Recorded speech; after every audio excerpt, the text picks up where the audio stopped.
Hello everyone, welcome to Current Affair MCQs program. Let's begin with previous day's practice question. Question was, consider the following statements. 1. Waqf is the permanent dedication of movable or immovable properties for religious, pious or charitable purposes as recognized by Muslim law. 2. Waqfs along with trust are regulated under the Indian Trust Act 1882. 3. A Waqf board is a legal entity capable of acquiring, holding and transferring property and can sue and be sued in court. How many of the statements given above is or are correct? Only one, only two, all three or none? The correct answer is option B, only two.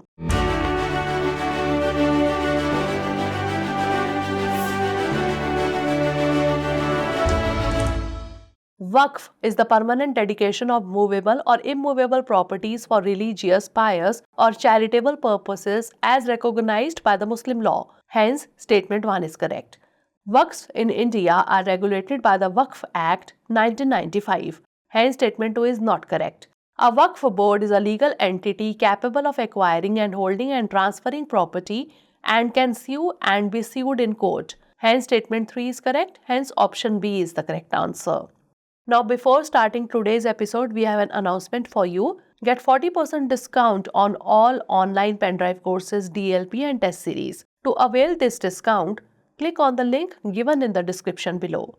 Now, let's start today's episode. First question is, which of the following statements about the Lingshui 36-1 gas field is not correct? It is the world's first large ultra-shallow gas field in ultra-deep waters. The discovery is likely to increase geopolitical tensions in the South China Sea by providing energy resources to all claimant nations. The gas field is estimated to contain over 100 billion cubic meters of natural gas, or the South China Sea is a region of major territorial disputes involving countries like the Philippines, Japan, South Korea, Brunei, and Taiwan. The correct answer is option D. The South China Sea is a region of major territorial disputes involving countries like the Philippines, Japan, South Korea, Brunei, and Taiwan. Lingshui 36-1 gas field in the South China Sea is the world's first large ultra-shallow gas field in ultra-deep waters. Hence, statement 1 is correct. This significant finding could intensify the already existing geopolitical tensions in the region. Hence, statement 2 is correct. The Lingshui 36-1 gas field is estimated to contain over 100 billion cubic meters of natural gas, positioning it as a substantial resource in the South China Sea. Hence, statement 3 is correct. As the world's largest natural gas importer, spending approximately $64.3 billion on gas in 2023, China aims to enhance its energy security with this discovery. The South China Sea is contested by the Philippines, Vietnam, Malaysia, Brunei, and Taiwan against China's claims. Hence, statement 4 is not correct. Hence, option D is the correct answer. Next question. Consider the following statements about the National Human Rights Commission or NHRC. 1. It was established under the Protection of Human Rights Act 1993.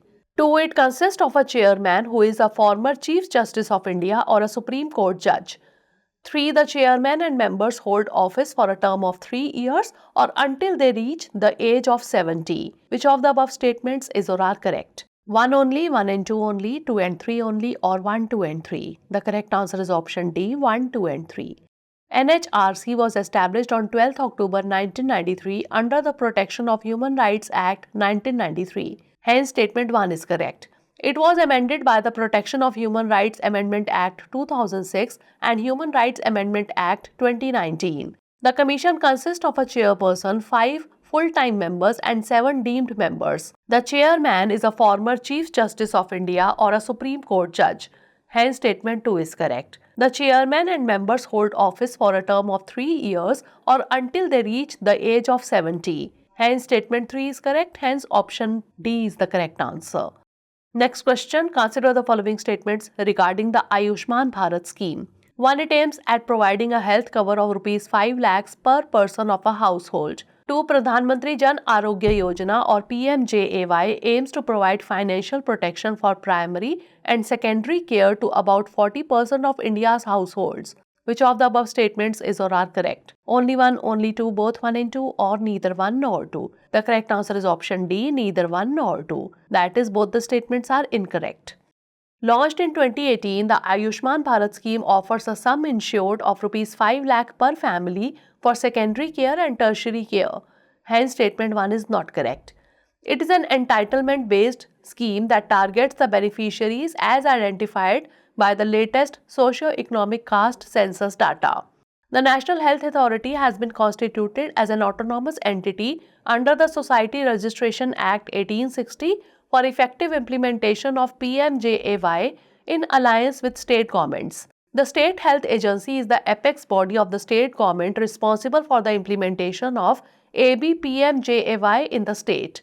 The other component of Ayushman Bharat, namely Pradhan Mantri Jan Arogya Yojana, aims to provide financial protection for secondary and tertiary care to about 40% of India's households. Hence, statement 2 is not correct. Hence, option D is the correct answer. Next question, consider the following statements regarding the coral reefs. 1. Coral reefs are marine ecosystems primarily composed of coral polyps that form symbiotic relationships with zooxanthellae, a photosynthetic plant. 2. Atolls are circular or horseshoe-shaped coral reefs. Which of the above statements is or are correct? Only 1, only 2, both 1 and 2, or neither 1 nor 2. The correct answer is option B, only 2. Coral reefs are marine ecosystems primarily composed of coral polyps that form symbiotic relationships with zooxanthellae, photosynthetic algae. Hence, statement 1 is not correct. There are three main kinds of reefs: barrier reefs, fringing reefs, and atolls. Atolls are circular or horseshoe-shaped coral reefs. Hence, statement 2 is correct. Hence, option B is the correct answer. Next question, consider the following statements about the zones of the ocean floor. 1. The abyssal plain connects the continental shelf to the continental slope. 2. Oceanic trenches are the deepest parts of the ocean. 3. The continental slope is the shallowest and widest part of the ocean. Which of the above is or are incorrect? 1 and 2 only, 2 and 3 only, 1 and 3 only, or 1, 2 and 3? The correct answer is option C, 1 and 3 only. Zones of the ocean floor. The continental shelf is the shallowest and widest part of the ocean floor. Hence, statement 3 is not correct. It extends from the coast to the edge of the continent, where it drops sharply into the continental slope. Continental slope is a steep slope that connects the continental shelf to the abyssal plain. Hence, statement 1 is not correct. It is home to some deep sea creatures such as octopuses, squids, and anglerfish. Abyssal plain is the flattest part of the ocean floor. It covers most of the ocean basin and lies between 4,000 and 6,000 meters below the sea level. And oceanic deeps or trenches are deepest parts of the oceans. Hence, statement 2 is correct. The trenches are relatively steep-sided, narrow basins. They are some 3 to 5 kilometers deeper than the surrounding ocean floor. Hence, option C is the correct answer. Next question, regarding the sovereign gold bond scheme, consider the following statements. 1. It was launched in November 2015 to reduce the demand for physical gold and channel domestic savings into financial investments instead. 2. The bonds are available for purchase by resident individuals only. 3. Gold bonds have a maturity period of 8 years with the option to exit the investment after the first 5 years. How many of the statements given above is or are not correct? Only 1, only 2, all 3, or none? The correct answer is option A, only 1.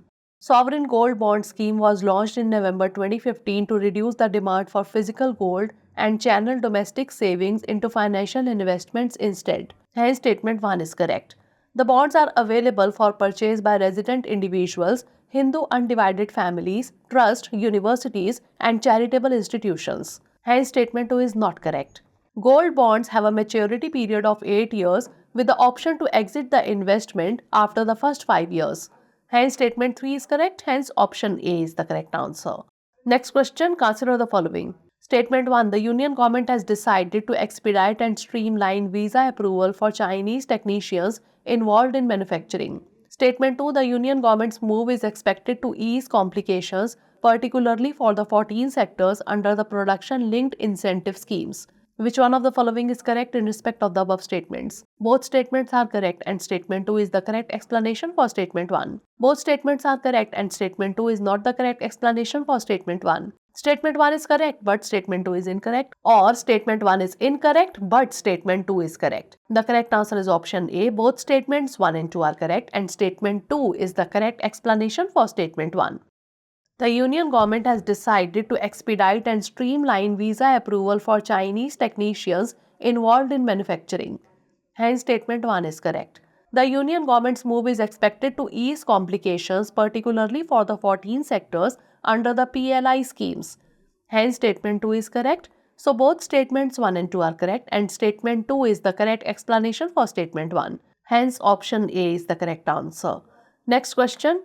Consider the following statements. 1. The Purvodaya Plan aims for comprehensive development in the eastern region of India, including Bihar, Jharkhand, West Bengal, Odisha, and Andhra Pradesh. 2 eastern states collectively hold a substantial portion of India's natural resources, including around 80% of the country's iron ore and 100% of its coking coal. 3. In 2022-23, these states contributed only about 17.26% to India's GDP because they are far behind other states in terms of economic and social development. How many of the statements given above is or are correct? Only 1, only 2, all 3, or none? The correct answer is option C, all 3. The Purvodaya Plan aims for comprehensive development in the eastern regions of India, including Bihar, Jharkhand, West Bengal, Odisha, and Andhra Pradesh. Hence, statement 1 is correct. The Purvodaya Plan, as outlined in the 2024 budget, aims to tackle critical issues by focusing on human resource development, infrastructure enhancement, and the creation of economic opportunities. Eastern states collectively hold a substantial portion of India's natural resources, including around 80% of the country's iron ore and 100% of its coking coal. Hence, statement 2 is correct. In 2022-23, these states contributed only about 17.26% to India's GDP because they are far behind other states in terms of economic and social development. Hence, statement 3 is correct. Hence, option C is the correct answer. Next question regarding Great Indian Bustard, consider the following statements. 1. It is considered India's most critically endangered bird. 2. In India, it is only found in Rajasthan. 3. It is considered the flagship grassland species representing the health of the grassland ecology. How many of the statements given above is or are not correct? Only 1, only 2, all 3, or none? The correct answer is option A, only 1. The Great Indian Bustard is considered India's most critically endangered bird. Hence, statement 1 is correct. Its population is confined mostly to Rajasthan and Gujarat. Small populations also occur in Maharashtra, Karnataka, and Andhra Pradesh. Hence, statement 2 is not correct. It is considered the flagship grassland species representing the health of the grassland ecology. Hence, statement 3 is correct. Hence, option A is the correct answer. Last question regarding the Quit India movement, consider the following statements. 1. The All India Congress Committee passed the Quit India resolution on 8 August 1942. 2. Mahatma Gandhi's speech marking the launch of the Quit India movement famously urged, "Do or die, either to free India or perish trying." 3. After playing an underground role in the movement for 21 months, Bal Gangadhar Tilak was arrested in Bombay on May 10, 1944. How many of the statements given above is or are not correct? Only 1, only 2, all 3, or none? The correct answer is option A, only 1. Quit India movement. The All India Congress Committee passed the Quit India resolution on 8 August 1942. Hence, statement 1 is correct. Mahatma Gandhi's speech marking the launch of the Quit India movement famously urged, "Do or die, either to free India or perish trying." Hence, statement 2 is correct. After playing an underground role in the movement for 21 months, Ram Manohar Lohia was arrested in Bombay on 10th May 1944. Hence, statement 3 is not correct. Hence, option A is the correct answer.